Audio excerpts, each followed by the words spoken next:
경고는 분명했습니다. 미군을 죽이면 모든 것이 달라집니다.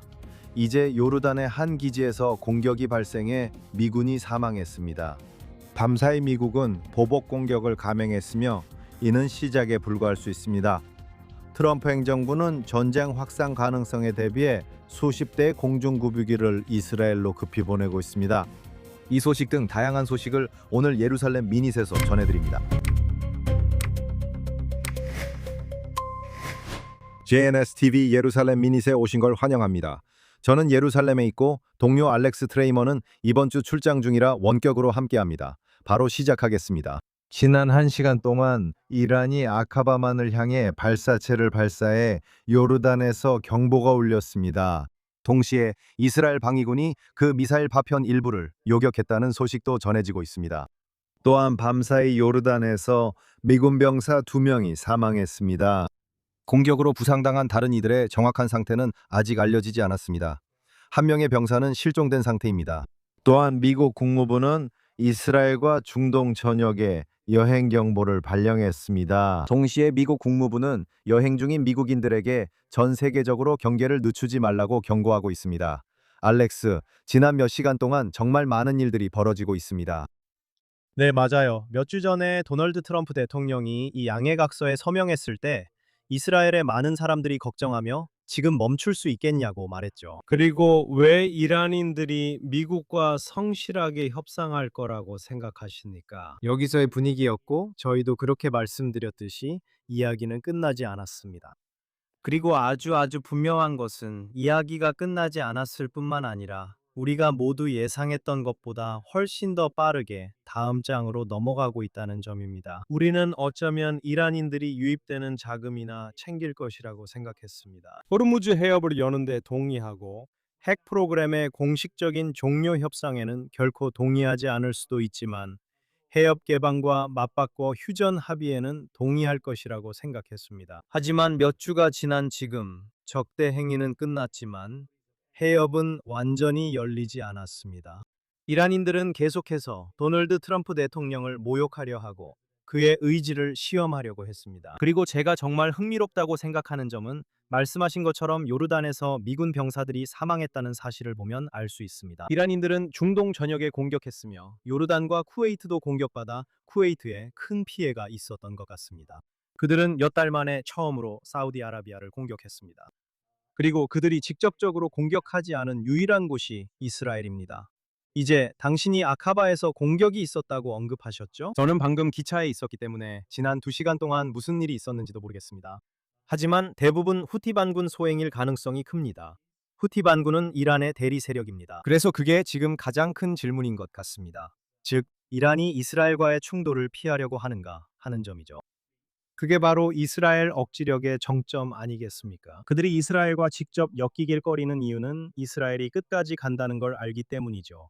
반면 트럼프는 끝까지 가지 않을 수 있다고 봅니다. 그게 그들이 시험해보는 부분입니다. 그들이 이스라엘을 직접 공격할까요? 아니면 대리 세력들에게 이스라엘을 건드리지 말라고 할까요? 아니면 그들이 과거에 여러 번 사용했던 전략, 즉 후티 반군을 보내서 이스라엘을 향해 공격하게 하거나 헤즈볼라를 보내 이스라엘 북부에서 전투를 재개하게 하는 그런 더러운 일을 시킬까요? 알렉스, 에일랏에서 요격 미사일 발사 영상을 보니 상황이 정말 긴박해지고 있네요. 이제 이란이나 후티 반군 혹은 다른 세력들의 미사일이 이스라엘에 떨어지기까지는 단지 몇 킬로미터밖에 남지 않은 상황입니다. 트럼프 대통령이 분명히 말했듯 미국 군인이 사망하면 다시 전쟁 상태로 돌아간다는 점을 기억해야 합니다. 미국은 최근 6, 7일간 연속 공격을 했지만 범위는 제한적이었고 어떤 표적이 타격받았는지도 말할 수 있습니다. 확실히 공격이 증가했습니다. 다리 6개, 철도 공항이 타격을 받았습니다. 그들은 인프라를 공격하고 있지만 대통령은 분명히 했습니다. 미국 군인을 죽이면, 다시 말하지만 2명이 사망했고 1명이 실종됐습니다. 그의 상태는 불확실하며 이는 전면전이 될 것입니다. 글쎄요, 한번 봅시다. 대통령은 사방을 향해 이런 과장된 발언을 해왔잖아요. 그렇죠? 그는 전쟁을 위협할 땐 난리가 날 것, 그들을 암흑 시대로 돌려보낼 것이라 했지만 협상 땐 그들은 괜찮고 함께 일하기 쉽다고 말합니다. 그래서 그는 모든 공개 발언에서 실제로 자신의 입장이 어디인지 알 수 있는 언어를 사용하지 않고 있습니다. 모든 게 다 그렇죠. 한편으로는 협상 전략일 수도 있습니다. 그리고 그는 자신의 적들뿐만 아니라 심지어 동맹들까지도 혼란스럽게 만드는 걸 좋아하죠. 이런 식으로 그러니까 모두를 긴장하게 만드는 약간은 미친 듯한 협상 스타일이라고 할 수 있죠. 그렇잖아요. 그리고 그는 언론과 미디어를 상대로 혼란 작전을 펼치고 있는데 그들이 자신의 모든 움직임에 주목하게 만드는 것이 그의 전략이었습니다. 그리고 그가 그렇게 하는 방식은 그냥 정기적으로 터무니없거나 거의 말도 안 되는 말을 하는 것입니다. 그래서 아시다시피 그가 정확히 무엇을 하려는지 알기 어렵지만 분명히 말씀하신 것처럼 저도 벌써 8밤 연속이라는 기사를 읽었습니다. 그들은 인프라, 발전소, 다리 같은 것들을 타격하고 있습니다. 이런 것들이 다음 단계가 될 것이라고 말했었죠. 그들이 지금 그렇게 하고 있습니다. 제 생각에 그들은 이미 수백 개 목표물을 타격한 것 같습니다. 그러니까 그들은 공격을 계속하고 있다는 뜻입니다. 물론 전체적인 전력 배치와 비교하면 제한적이긴 하지만요. 동시에 미국이 전투기를 해당 지역으로 이동시키고 있다는 소식도 들리고 있습니다. 이는 이번이 훨씬 더 큰 작전의 시작일 수 있다는 의미입니다. 이것이 협상 전략의 일부일 수도 있습니다. 강하게 타격하고 훨씬 더 강하게 타격하겠다고 위협하는 것이죠. 그리고 어쩌면 이 시점에서 이란이 협상에 응할 수도 있습니다. 이란도 마찬가지로 그들이 할 수 있는 일은 아시다시피 협상을 가장하는 것일 수 있습니다. 기본적으로 다시 한번 우리는 협상을 원한다. 우리는 협상을 원한다. 라고 말하는 것이죠. 다시 이야기합시다. 알겠어요. 이번엔 우리가 졌고 당신들이 강하게 타격했어요. 이제 정말 대화할 준비가 됐어요. 그리고 그들은 다시 협상에 들어갑니다. 그리고 이런 패턴이 계속 반복되는 걸 볼 수 있습니다. 그들은 좋아, 협상하겠다고 말하지만 계속해서 미국의 강인함, 미국의 힘, 미국의 의지를 시험합니다. 왜냐하면 그들에겐 의지도 있고 시간도 있기 때문이죠. 그들은 이미 타격을 받았으니까요. 그들은 다시 타격을 받을 수도 있습니다. 그들의 유일한 전략은 미국을 굴욕스럽게 만들거나 아니면 폭격을 당해 암흑시대로 돌아가는 것뿐입니다. 그리고 그들은 그 사이에 어떤 수든 할 것입니다. 그래서 우리는 이란인들이 선의로 협상하지 않을 것이라고 항상 말해왔습니다. 이것이 바로 이란식 협상 방식입니다. 지난주 방송에서도 언급했습니다.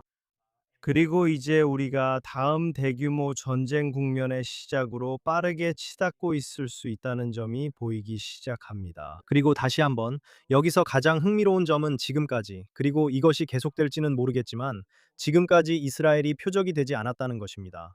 그들은 공격의 대상이 아니었습니다. 그리고 그들은 또한 공격하는 쪽에도 있지 않습니다.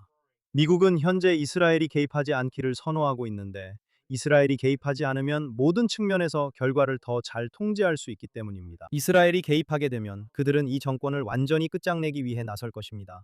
그리고 그 일이 끝날 때까지 그들을 막을 수 있는 방법은 없을 것입니다.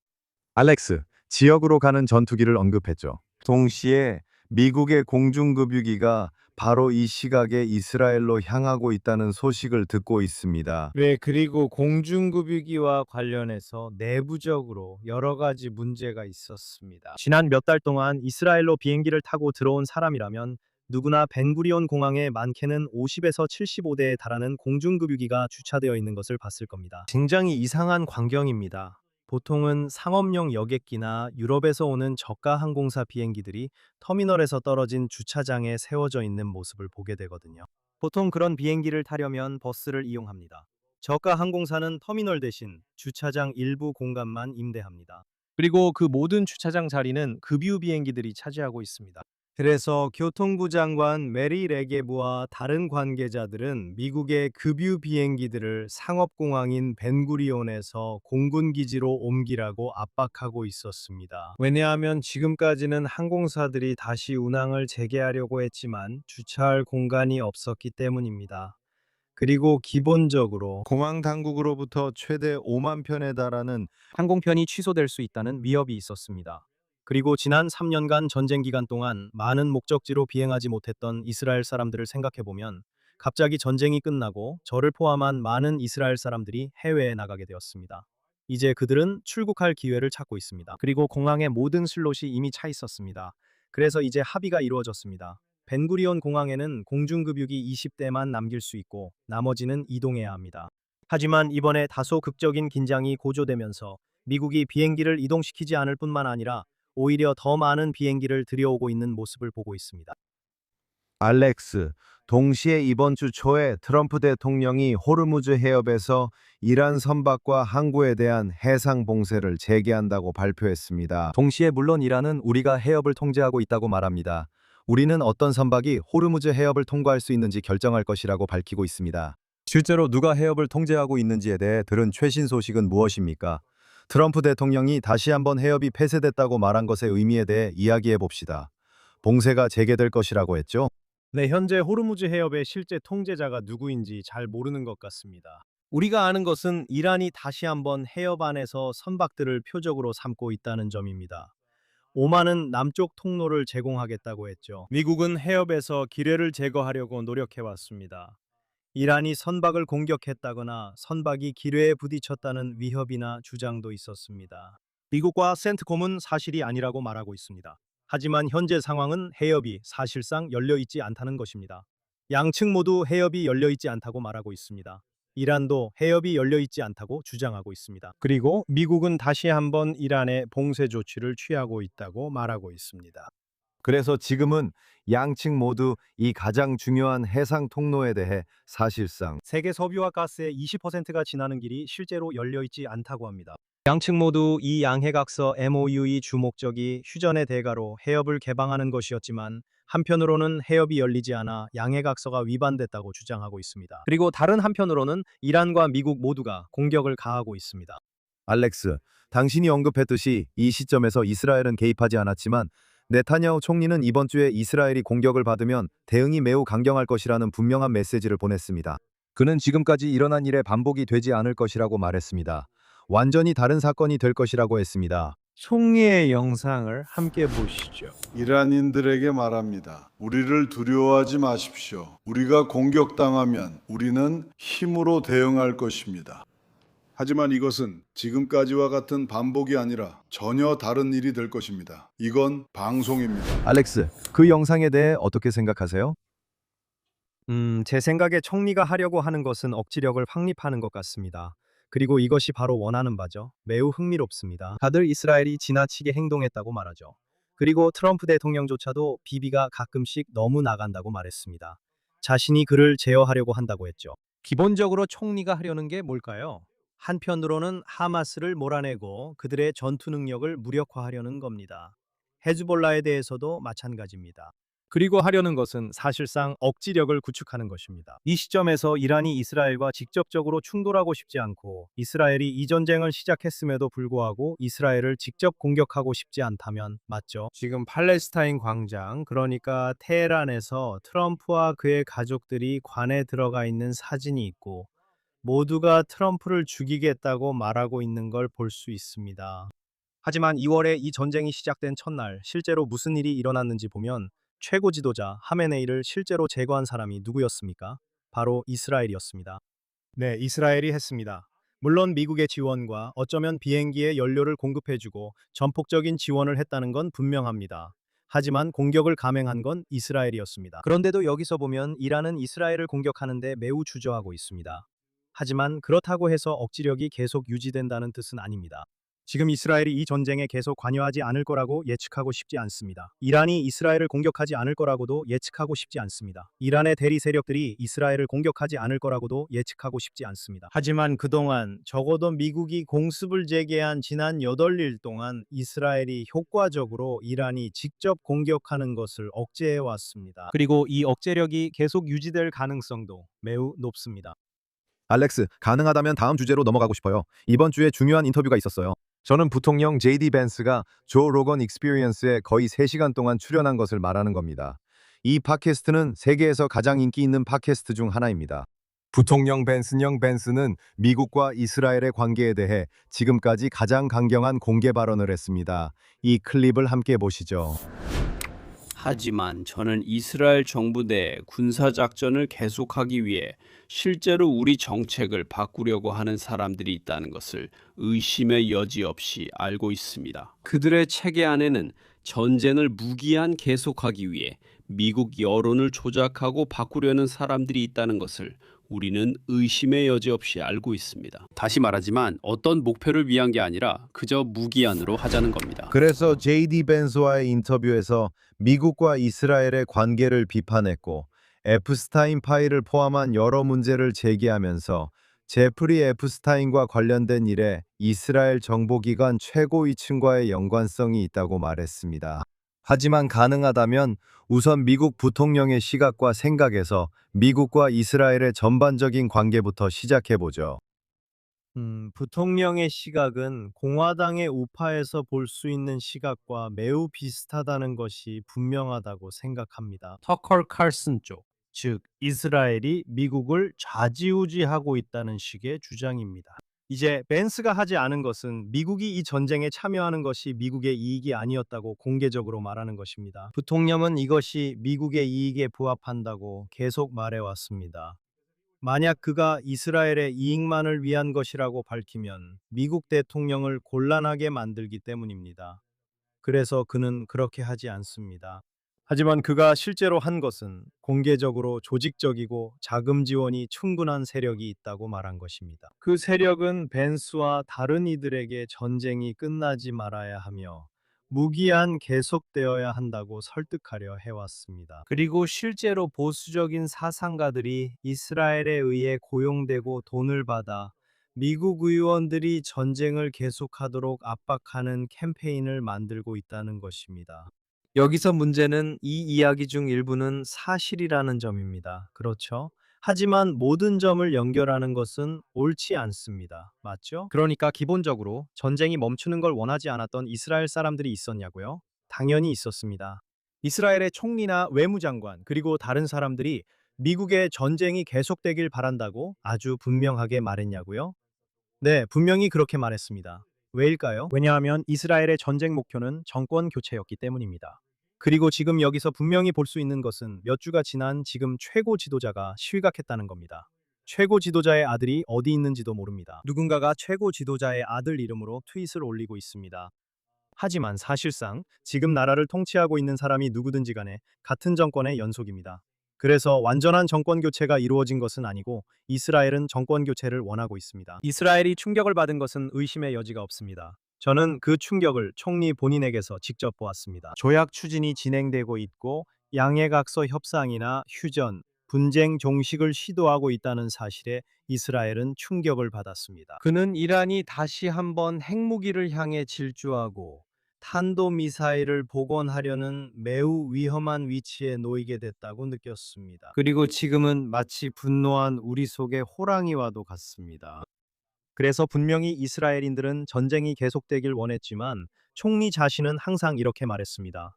이것은 미국의 이익입니다. 그리고 저는 이스라엘 총리가 이 전쟁에 들어가면서 기본적으로 비록 완벽하게 정의되지는 않았지만 그런 상황이 있었다는 것을 이해했다고도 믿습니다. 시간으로 정의된 것은 아니었다고 생각하지만 일반적인 원칙이 있었다고 봅니다. 즉, 미국의 공중 지원을 5, 6주 정도 받을 수 있고 그 기간 동안 이스라엘이 타격하고 싶었던 모든 목표물을 공격했고 실제로 그렇게 했다는 것입니다.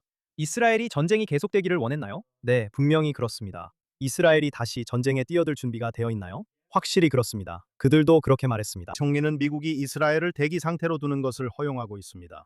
하지만 이스라엘은 이미 전투 계획을 준비해 두었습니다. 그들도 그렇게 말했습니다. 그들은 언제든 뛰어들 준비가 되어 있다고 합니다. 이제 조직적인 캠페인 측면에서 이스라엘은 무엇을 했을까요? 이스라엘은 보수 성향의 미디어 전문가인 브래드 파스칼을 고용했습니다. 이 전쟁이 시작되기도 몇 달 전에 그를 영입한 것입니다. 그리고 그 캠페인의 목적은 이스라엘이 미국 보수층의 시각에서 어떻게 계속해서 자신의 이미지를 개선할 수 있을까 하는 것이었습니다. 왜냐하면 여기서 JD 벤스, 터커 칼슨, 캔디스 온스, 닉 푸엔테스, 조 로건의 발언에서 볼 수 있듯이 알렉스 존스와 스티브 배넌도 어느 정도 마찬가지입니다. 미국의 복음주의 기독교인들처럼 이스라엘의 충성스러운 지지자가 될 만한 사람들을 빼내려는 캠페인이 있다는 것인가요? 이스라엘은 특히 젊은 세대가 이스라엘로부터 멀어지고 있다는 것을 보고 있습니다. 그것의 일부는 틱톡, 인스타그램, 유튜브 등에서 보트래픽이 급증하면서 여론을 흔들고 있는 것과 관련이 있습니다. 그것의 일부는 대학 캠퍼스와 관련이 있습니다. 캠퍼스에서는 젊은이들에게 중동에 대한 수정주의적 시각을 갖고 이스라엘을 미워하도록 가르치고 있습니다. 이스라엘을 식민 지배자, 점령자, 아파르테이트, 집단 학살의 주범으로 보고 있습니다. 그래서 젊은이들이 이스라엘을 이렇게 바라보고 있는 것입니다. 또한 제이디 벤스는 젊은 세대를 보며 이들이 내 미래 유권자다라고 생각할 수 있습니다. 그래서 이제 그들에게 아부하려는 겁니다. 하지만 파스칼은 이 전쟁이 시작되기 전부터 미국인들에게 이스라엘을 지지하도록 다시 설득하기 위해 기본적으로 고용된 사람이었습니다. 그리고 이제 벤스가 하고 있는 일은 그는 일종의 기준을 바꾸면서 이스라엘이 파스칼을 고용한 이유가 벤스 자신과 다른 사람들이 전쟁을 끝내지 말아야 한다고 설득하기 위해서였다고 말하고 있는 겁니다. 솔직히 말해서 그건 사실이 아닙니다. 그리고 이런 일이 처음도 아닙니다. 사실 제이디 벤스가 이스라엘과 미국 사이의 불화 문제를 정말로 종결지을 기회가 세 번째, 네 번째, 다섯 번째쯤 되는 것 같습니다. 그리고 그는 계속해서 이스라엘이 카타르, 중국, 그리고 다른 모든 나라들처럼 미국 정책에 영향을 미치려고 한다고 말하는 패턴을 반복하고 있습니다. 그리고 그가 하는 일은 이스라엘에게 꽤 위험합니다. 하지만 지금 시점에서는 이게 어떻게 멈출 수 있을지 잘 모르겠습니다. 네, 알렉스. 벤스 발언에는 엇갈린 반응이 있었습니다. 톰 코튼 상원의원 등 일부 인사는 이스라엘이 여론을 바꾸기 위해 막대한 자금이 투입된 작전을 벌인다는 정보는 모른다고 했습니다. 폭스뉴스의 일부 해설자들은 벤스와 의견이 달랐고 또 일부는 벤스와 의견이 같았습니다. 그리고 백악관 대변인에게 대통령이 이스라엘이 미국 여론을 조작하려 했는지에 대해 제이디 벤스와 의견이 같은지 묻는 질문이 있었습니다. 백악관 대변인을 한번 확인해 보겠습니다. 이란 관련해 부통령 제이디 벤스가 어제 조 로건 팟캐스트에 나와 이스라엘을 언급했습니다. 그는 그 자리에서 이렇게 말했습니다. 그들의 체제 안에 우리가 아는 몇몇 사람들이 있습니다. 의심의 여지 없이 전쟁을 무기한으로 계속하기 위해 미국 여론을 조작하고 바꾸려는 사람들이 있습니다. 대통령은 그 발언에 동의하십니까? 대통령께서도 분명히 동의하실 거라고 생각합니다. 네, 외국들이 분명히 미국 여론에 영향을 미치려고 한다는 것은 의심의 여지가 없습니다. 그건 그냥 기본적인 사실이라고 생각합니다. 알렉스, 여기서 진짜 문제는 트럼프 대통령입니다. 지금 시점에서 그가 제이디 벤스의 의견에 동의한다고 생각합니까? 우리는 백악관 내 두 개의 진영에 대해 이야기해 왔죠. 한쪽에는 제이디 벤스가 있고 다른 쪽에는 루비오와 피트 헥세스가 있습니다. 지금 대통령이 어느 쪽에 서 있다고 생각하세요? 그의 부통령이고 2년 후 대통령 후보가 될 수도 있습니다. 정말 중요한 문제입니다. 네, 제 생각에 대통령은 두 진영 사이에서 눈치를 보는 것 같아요. 보시다시피 벤스, 쿠시너, 휘트코프가 대통령에게 위기를 끝낼 협상을 제안했을 때 대통령은 위험을 감수하며 벤스를 선택했습니다. 대통령 팀의 보수 성향 여론조사원들은 대통령에게 전쟁을 아는 채 중간 선거에 들어가선 안 되고 승리를 안고 들어가야 한다고 말합니다. 그리고 아시다시피 쿠슈너와 휘트코프는 휴전을 협상하고 있고 그들은 대통령에게 유일한 방법은 휴전을 협상하는 것이라고 말하고 있습니다. 그리고 벤스는 그 협상을 이끌기 위해 위험을 감수했습니다. 나중에 마코 루비오가 그 임무를 거절했는지 알게 될 겁니다. 루비오가 국무장관이었을 때 이란과의 협상 임무를 거절했다는 소문이 있습니다. 벤스가 그 임무를 맡았습니다. 이제 벤스는 여기서 위험을 감수한 셈이죠. 그리고 결국 이게 그에게 정말 역효과를 불러올 수 있다고 생각합니다. 그리고 우리가 몇 번이나 말했죠? 여기서도 다시 한번 말하겠습니다. 그 휴전이 체결됐을 때 저는 세 가지를 믿는다고 말했습니다. 저는 적들이 우리에게 적대적이길 바란다고 믿습니다. 그리고 여러분은 제가 생각하기에 이란인들이 할 수 있는 가장 예측 가능한 행동을 계속하고 있는 것을 보고 있습니다. 두 번째로, 참고로 첫 번째에서 말한 예측 가능한 행동이 반드시 합리적인 행동이라고는 할 수 없습니다. 그렇죠? 사람들이 항상 이란인이 합리적이라고 말해왔기 때문입니다. 그들은 자신들이 합리적으로 행동할 의향이 없다는 것을 분명히 하고 있지만 예측 가능한 행위자이기도 합니다. 왜냐하면 그들은 자신의 신념 체계가 무엇인지 말해주기 때문입니다. 많은 서양인들이 실제로 무슨 말을 하는지 들으려 하지 않는 게 문제입니다. 적의 말을 들어야 한다는 건 아시잖아요. 두 번째는 당신이 총리가 매우 어려운 위기를 헤쳐나갈 수 있는 능력을 신뢰한다는 점입니다. 그리고 저는 미국과 이스라엘 관계의 많은 부분을 담당하는 아주 고위급 관계자와 시간을 보낸 적이 있습니다. 그리고 그는 저에게 지금 이스라엘 총리 후보들 중에서 네타냐후가 트럼프를 문화적으로 이해하고 그와 어떻게 협력해야 하는지 가장 잘 아는 인물이라고 말했습니다. 왜냐하면 우리가 언급했듯이 트럼프는 언제든지 마음을 바꿀 수 있기 때문입니다. 그게 바로 트럼프를 이해하는 부분이죠. 네타냐후는 트럼프를 이해합니다. 베넷이나 아이젠코트 같은 사람이 그런 상황에 들어가면 자신이 누구와 상대하고 있는지조차 이해하지 못할 것입니다. 하지만 네타냐후는 트럼프를 연구해왔고 그와 함께 일해왔으며 실제로 성과도 냈습니다. 네타냐후는 트럼프와의 관계에서 어려움에 부딪혔지만 이를 극복하고 상황을 잘 해결하는 방법을 배웠습니다. 그래서 저는 여러 행정부 아래에서 여러 적들과 상대하면서 매우 복잡한 상황을 헤쳐나가는 총리의 능력을 신뢰합니다. 그리고 세 번째로 트럼프의 자존심을 믿어야 합니다. 그리고 이란인들은 대통령을 계속해서 굴욕 주려고 하고 있습니다. 그리고 대통령은 자존심이 아주 강한 사람입니다. 그리고 그것이 벤스와 그의 협상을 희생시키는 것, 즉 완전히 희생양으로 삼거나 낭떠러지로 밀어버리는 걸 의미한다면 그는 그렇게 할 수도 있습니다. 왜냐하면 결국 그는 자신이 이란인들에게 패배하는 것을 용납하지 않을 것이기 때문입니다. 그가 직접 이란인들은 전쟁에서는 이긴 적이 없지만 협상에서는 진 적이 없다고 말했으니까요. 거래의 기술의 저자는 자신이 이란인들에게 협상에서 밀리는 것을 절대 용납하지 않을 것입니다. 알렉스, 가능하면 다음 주제로 넘어가죠. 당신은 현재 로마에 있으며 이번 주 이곳에서 이스라엘과 레바논이 정상화 협정을 위한 협상을 진행 중입니다. 제가 듣기로는 당신이 그 협상의 내부 정보를 알고 있다고 들었습니다. 그 내용을 시청자들과 꼭 공유해 주세요.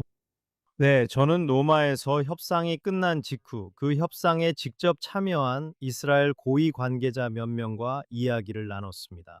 그리고 제 대화에서 얻은 놀라운 점은 그 협상이 매우 우호적인 분위기에서 진행되었다는 것이었습니다.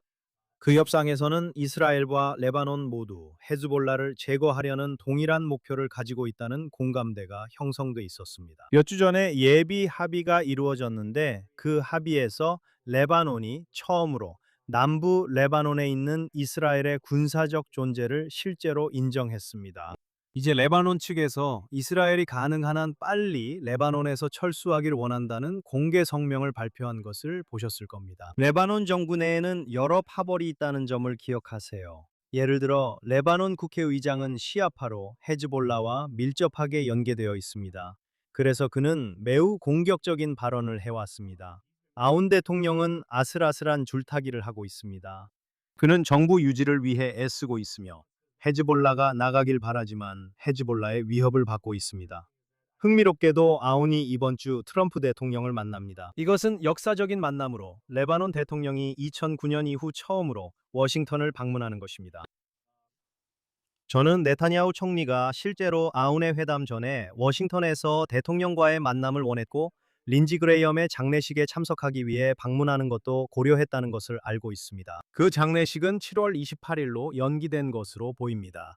그래서 대통령의 워싱턴 방문은 아운의 방문 이후에만 이루어질 예정입니다. 그래서 그 방문에서 어떤 결과가 나올지는 아직 모릅니다. 분명히 아운은 이스라엘이 헤즈볼라를 상대로 대규모 공습을 벌이면서 파괴된 인프라를 복구하기 위한 어떤 형태의 자금 지원을 원할 것으로 보입니다.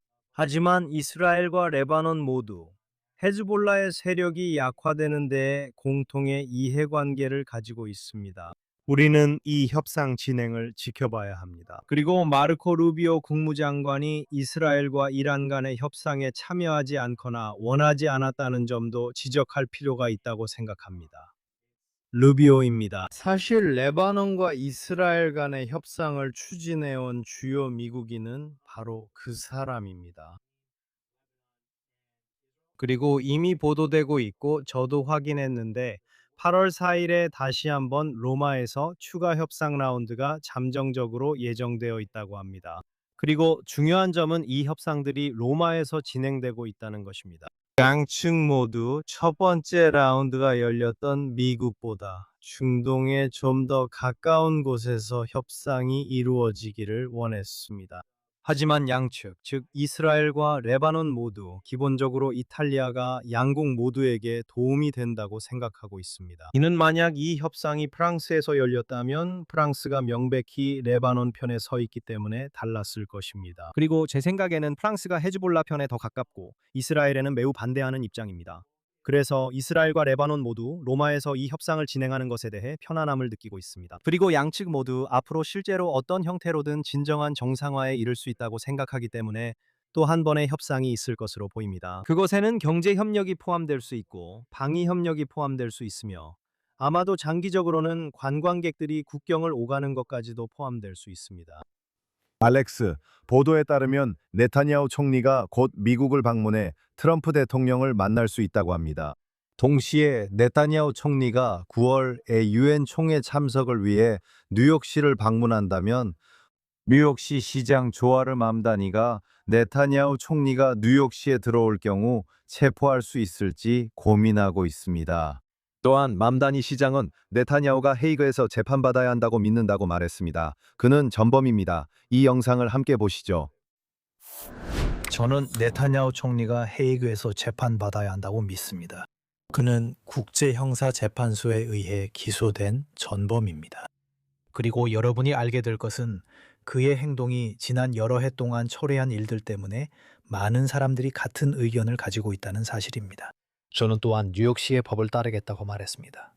왜냐하면 우리 도시를 이끄는 지도자로서 법을 따르는 것이 중요하다고 믿기 때문입니다. 그리고 그것이 제가 실천할 계획인 일입니다. 무슨 뜻이죠? 죄송하지만 그게 무슨 의미인지 잘 모르겠어요.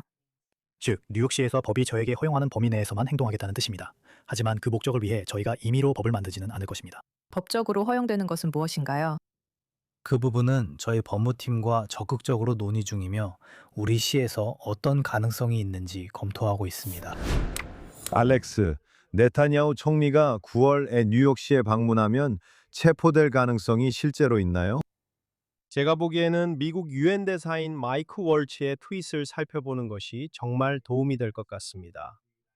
화면에 띄울 수 있다면 보여주시죠. 하지만 월츠는 기본적으로 맘다니가 하고 있는 일이 정치적 쇼라고 말하고 있습니다.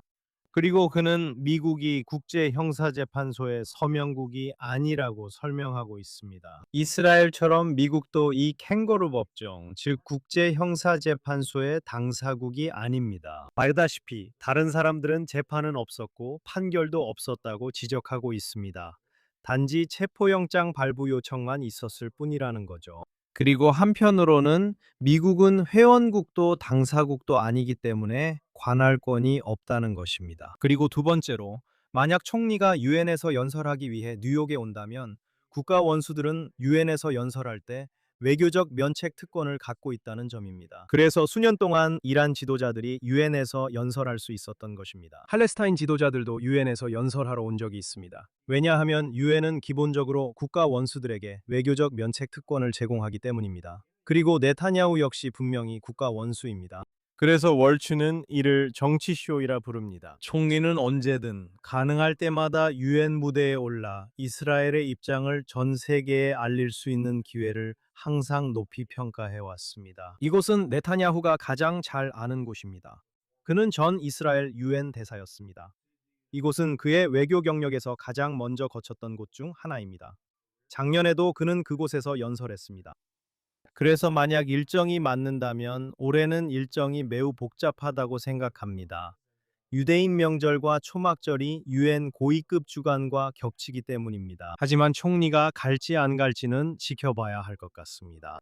하지만 분명히 맘다니는 총리를 체포할 어떠한 권한도 없습니다. 그리고 저도 다른 뉴욕 시민들이 맨해튼에 있는 유대인 단체 중 하나인 JCCRC가 사실상 매우 진보적인 단체임에도 불구하고 시장은 시정 현안을 다뤄야 한다고 말하는 것을 들었습니다. 그리고 외교 정책을 다루기 위해 도시의 시장을 뽑는 게 아닙니다. 그건 시장의 영역이 아니죠.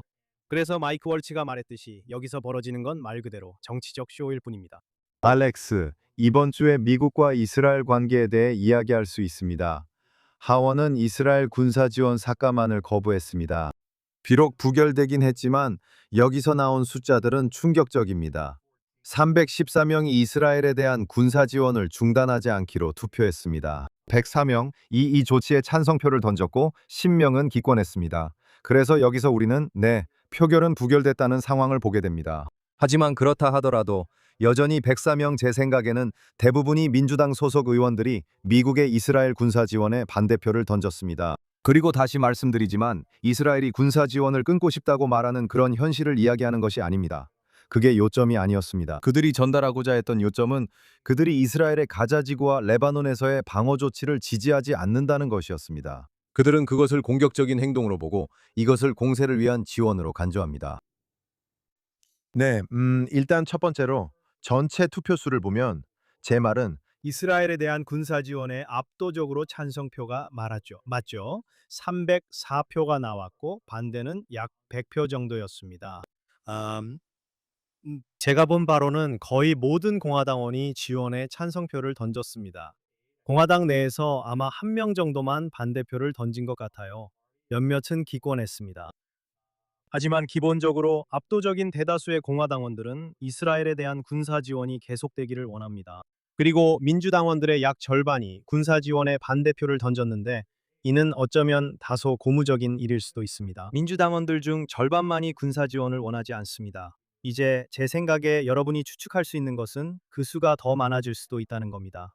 이 숫자들은 계속 증가하고 있습니다. 그리고 앞으로 계속 표결이 진행될수록 더 많은 민주당원들이 군사 지원에 반대표를 던지는 모습을 볼 수도 있습니다.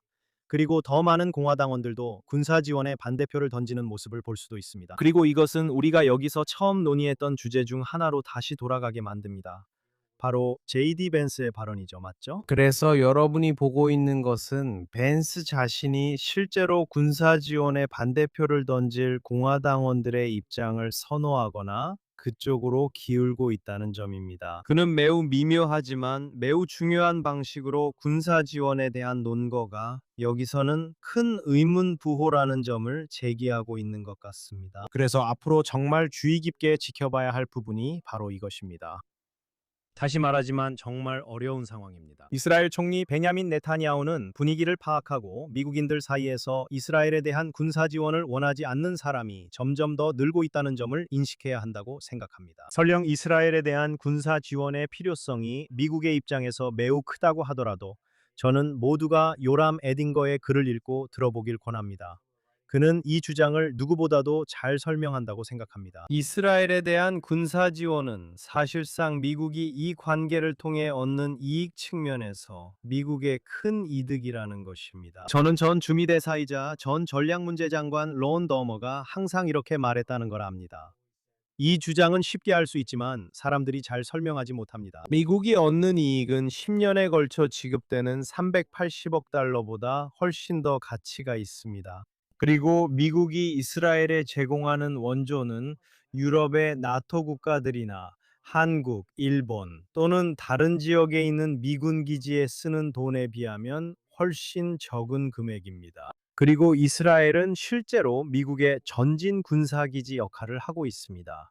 그래서 군사 원조가 미국의 이익이 되는 이유가 많습니다. 하지만 이제 이스라엘이 경제 강국이 된 만큼 분위기를 파악하고 민주당이나 공화당이 이스라엘은 더 이상 원조를 받아서는 안 된다고 말할 기회를 주지 않는 것이 중요합니다. 이스라엘은 이제 우리도 미국과 함께 새로운 형태의 파트너십을 맺자고 말해야 합니다. 예를 들어 아이언돔처럼 양국이 공동으로 개발한 미사일 방어 시스템을 위해 미국과 이스라엘이 함께 자금을 내는 공동 방위 기금 같은 것을 만들자는 것이죠. 양국 간에는 군사적 파트너십의 여지가 많이 있을 수 있지만 이제 이스라엘은 더 이상 원조를 받는 입장에 있을 필요가 없습니다. 저는 총리가 아주 빠르게 이런 방향으로 움직이길 바랄 뿐입니다. 최근에 총리도 앞으로 10년에 걸쳐 이 원조를 단계적으로 중단하길 원한다고 말했습니다. 제 생각에는 이런 원조를 1년 정도의 기간에 걸쳐 단계적으로 중단하고 벗어나야 한다고 봅니다. 알겠습니다. 어쩌면 2027년 예산까지는 여전히 다뤄야 할 수도 있겠죠. 우리는 단계적으로 중단할 것이지만 군사 원조에서 벗어나고 관계의 성격을 바꾸며 그에 맞게 예산을 조정해야 합니다. 1년에 38억 달러는 이스라엘 예산의 2%도 안 되는 금액입니다. 따라서 이스라엘이 그 돈 마련을 스스로 해결해야 합니다. 하지만 동시에 반드시 확인해야 할 점은 이스라엘에 대한 무기 판매가 비록 정가에 판매하더라도 보장된다는 점입니다. 또한 일부 민주당원들은 무기 판매도 반대하고 있습니다. 이런 두 가지 문제가 있습니다. 하나는 군사 원조인데 100명의 국회의원이 군사 원조에 반대표를 던졌고 또 몇십 명의 국회의원들은 그들에게 무기 판매조차 하지 말라고 말하고 있습니다. 그리고 그것은 군사 원조보다 훨씬 더 위험한 위협입니다. 계속 이어집니다. 알렉스, 이번 주 시간은 다 됐습니다. 다음 주에 예루살렘에서 다시 뵙기를 바랍니다. 예루살렘 미닛에서 뵙겠습니다. 그는 JNS CEO 알렉스 트레이먼입니다. 저는 JNS 특파원 조시 헤스턴입니다. JNS TV를 위해 애써주신 모든 분들께 감사드립니다. 슈퍼 땡스와 구독 부탁드리며 이스라엘 중동 유대인 사회 최신 소식은 jns.org에서 확인하세요. 다음 주에도 JNS TV의 예루살렘 미닛에서 다시 뵙겠습니다.